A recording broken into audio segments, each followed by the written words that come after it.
IT, industry, mines, geology, commerce. He runs the entire government of Andhra Pradesh.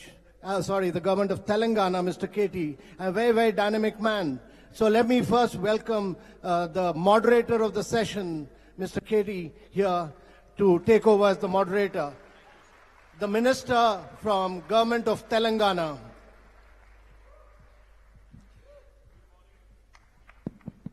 If we can make this thing work. Good morning. So welcome you back. Welcome to the city of pearls. Welcome to the land of biryani. Welcome to Telangana. I hope you're having a great stay.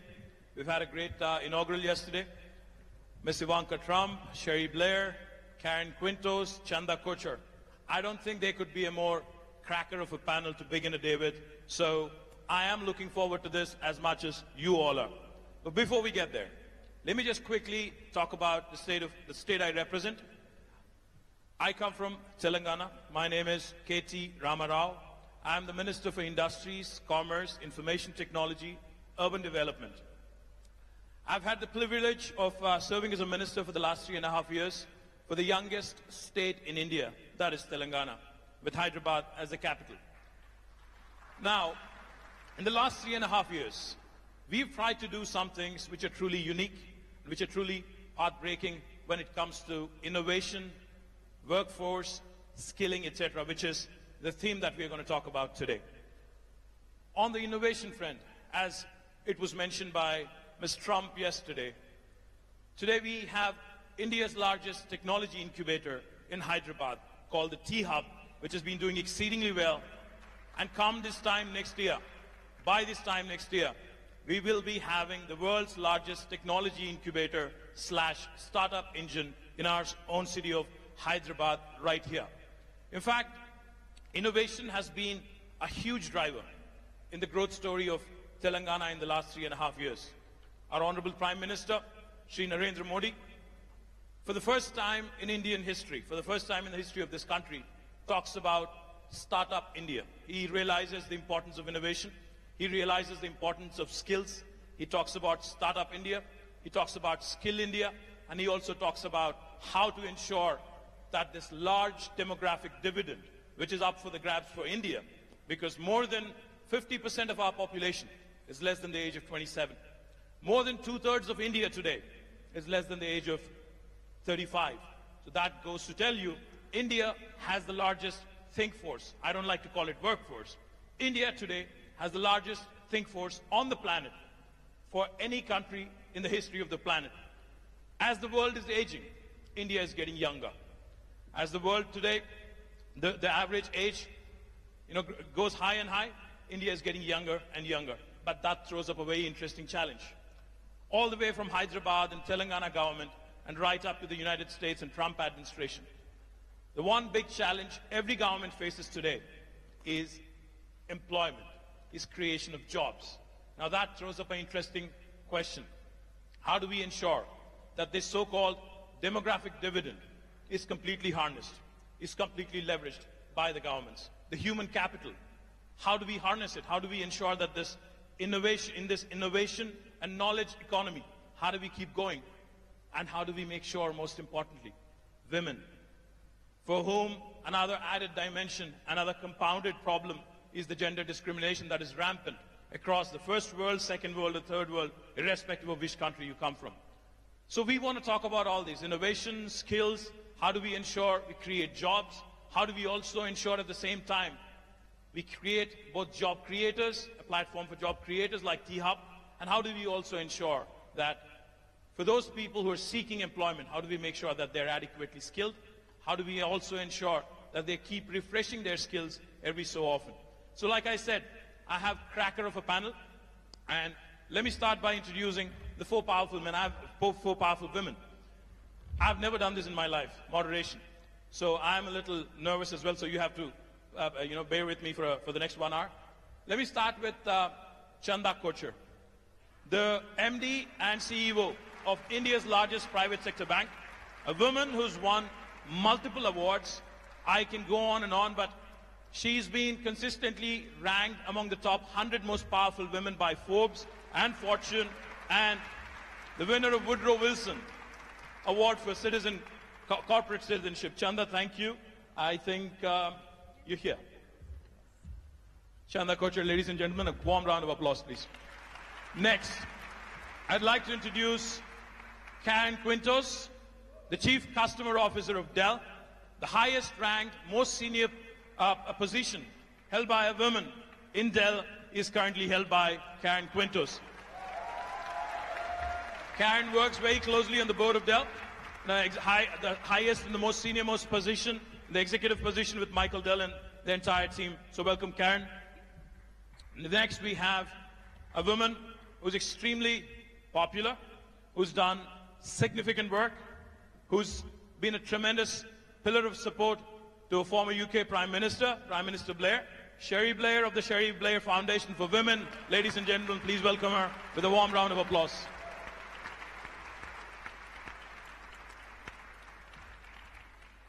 As I've mentioned, I'm the Minister for IT, Government of Telangana.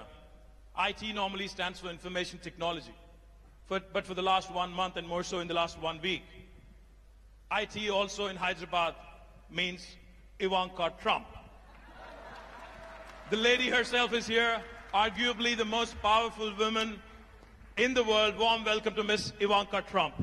With a warm round of applause, please.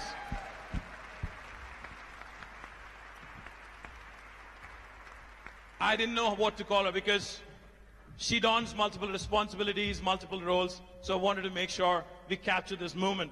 We have a banker, we have an advisor to POTUS, and many, many other things also. We have a lawyer, and then we have a chief marketing and chief customer officer. So welcome, ladies, and then we can get started. Thank you very much. What a group. Good morning. It is a bunch of really, really energetic people at 9 a.m. in the morning. Do you guys need more coffee? Well, this is a great panel. Thank you, ladies, for joining me. Let me start off by posing one question, and let me start off with Chanda. Chanda, you've donned multiple roles. You've been rated as one of the most powerful women in business by Forbes, by Fortune. You lead India's largest private sector bank. You're among the top 10 most influential businesswomen in the world. Let me ask you, what does it take really to ensure that you break through the glass ceiling, you work through whatever it is that is required to make it right to the top in the corporate world? Well, I think it's a combination of many things. It's what you yourself as a woman desire and want to achieve. It's what, the encouragement and support that you get from your family. And it's the entire ecosystem in the organization where you build your career. So let me start with the ecosystem first, because I think, I was very fortunate to be part of an organization that has always been a merit-oriented organization. And that gave all of us the comfort and confidence to say that if, even as women, we put in hard work, we'll be recognized for the work that we put in. We'll be given the next promotion or the next responsibility based on your capability and will not be discriminated against just because you were a woman. Well, beyond that, I think, it's about the woman himself or herself in that sense. Because, I have seen that women are actually sometimes even more capable and more intelligent than the boys that we recruit. I agree. I completely agree. But at the same time, we tend to give up when it's the most difficult time in our life stage, which is when we are starting our families. And I think that is the time when women need to decide not to give up. Because if you do not give up at that time, then you're able to continue for long. And I can later talk about what ICICI as an organization has done about really making life comfortable for women at that life stage. But I think that is very important. And I feel that at that time, it was I who believed that I want to do this because it's my desire. I'm not doing it because someone is forcing me to do it. And I think that conviction takes you through the period. But beyond that, I must say that, your family, your larger family, has to be a part of your growth and progress. And it's not, as mundane as saying that they're supportive of what you're doing. I think that's actually putting their contribution in a very mundane manner.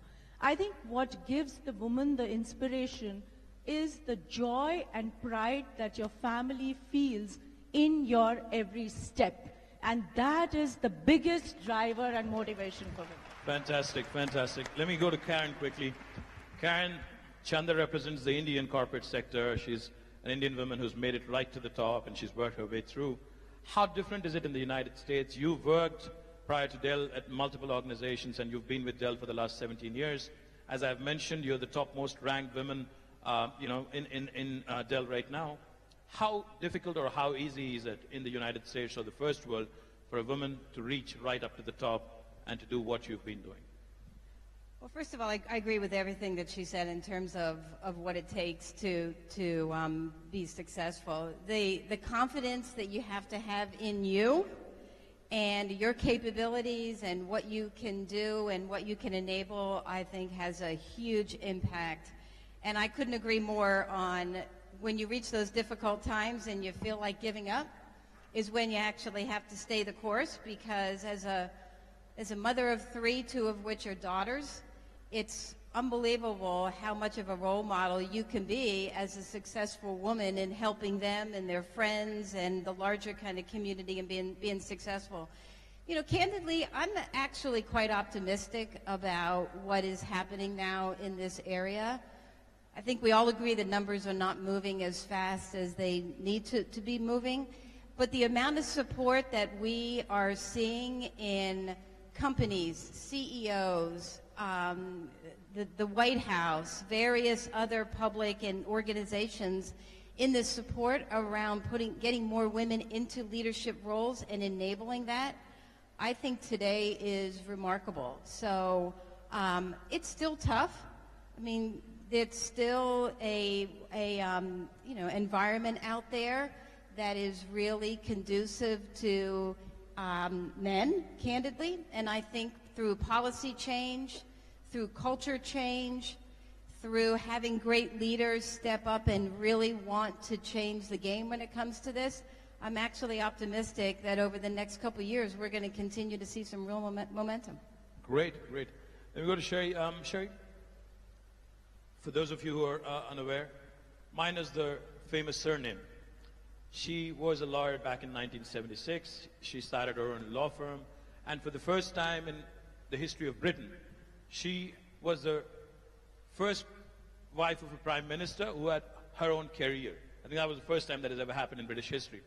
So Sherry, how difficult was it to be in the limelight and also to have your own career? And I'm sure there must have been a fallout, there must have been a few issues that emanate from it. So let's talk about it, and how difficult is it, again, to be in the spotlight again and to fight it out through your own career? Well, I think that, first of all, one of the reasons I was the first spouse of a prime minister to actually have gone to university, and that includes Dennis Thatcher, who didn't go to university, by the way, is just a generational thing. My predecessors, if you like, were of a different generation where girls didn't get educated. In fact, Dorothy Macmillan, the wife of Macmillan, the Prime Minister, actually told her daughter that she shouldn't go to university and stopped her going to university because she said all she needed to do was to know how to run a household. So there's a generational thing and a change in what we expect from women. What was it like holding down a full-time job as well as being married to the Prime Minister? Well, I didn't think after 20 to 25 years in my own career, where I'd worked when I had 3 children under 5, when I was essentially supporting my husband as he went on his political career, why would I change my job just because he had changed his? Now, this did cause... Absolutely. This did cause some consternation in Downing Street, because they basically expected me to be there to be the hostess and the support and to be wheeled out on the occasions when it was required. And I did all that, by the way. But one of the things that enabled me to carry on with my career actually was IT.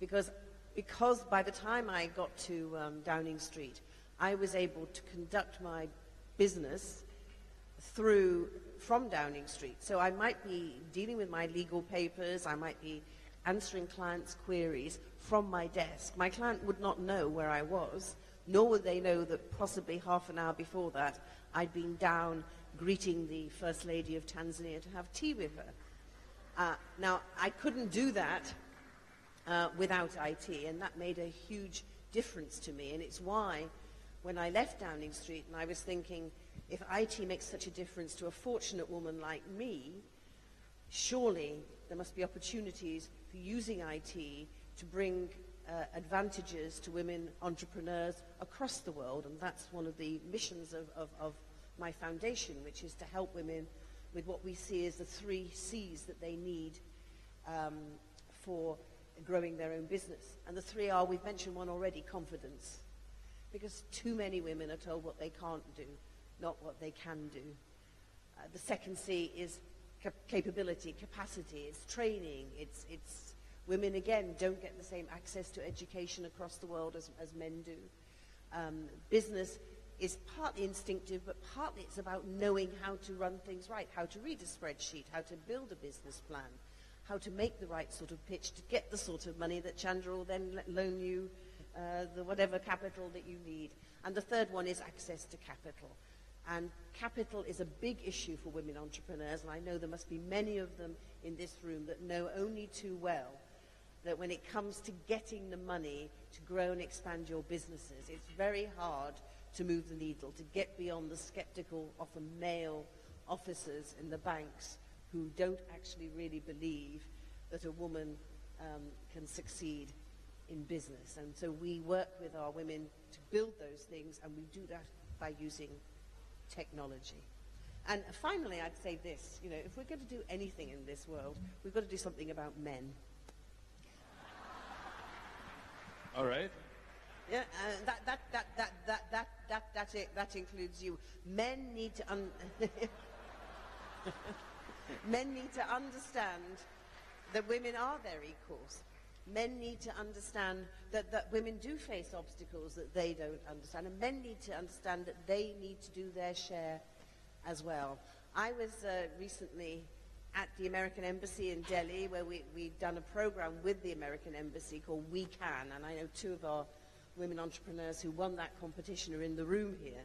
But we had a group of 25 Indian women entrepreneurs who came to present their business ideas. At the same time, the American Embassy had invited along some IT entrepreneurs that they had been working with, mainly men. And the women were talking about their obstacles, and yet one of the young men stood up in the audience and says, I don't understand what this woman is talking about. He says, sometimes when I go to an interview or to seek a business, people ask me about whether I'm married, and you know, I don't find that offensive, so why are these women complaining that they can't get any help and assistance, because when they come there, all everyone is asking them about is whether they're married. And that just showed the women were very firm with him about there is a difference, because for a man here, if you say you're married, people will think, oh, responsible, not likely, you know, got responsibilities, likely to be a good bet. For a woman here who's looking for capital and comes and they say, are you married? And she says, yes, I am. They think, oh, difficult, going to get pregnant, you know, got other responsibilities. So it's a completely different mindset.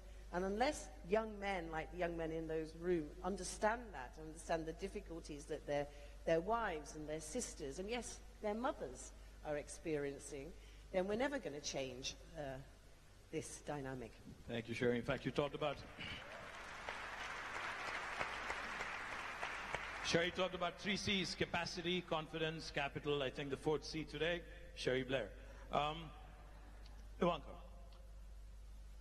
you are advising the leader of the free world. You have a unique opportunity to bring about a huge, drastic transformation across the world, especially from the women's perspective that Sherry so eloquently spoke about. In India, in Telangana, we do a bunch of things with the private sector as well. We work with Cisco in a program called Women Rock IT.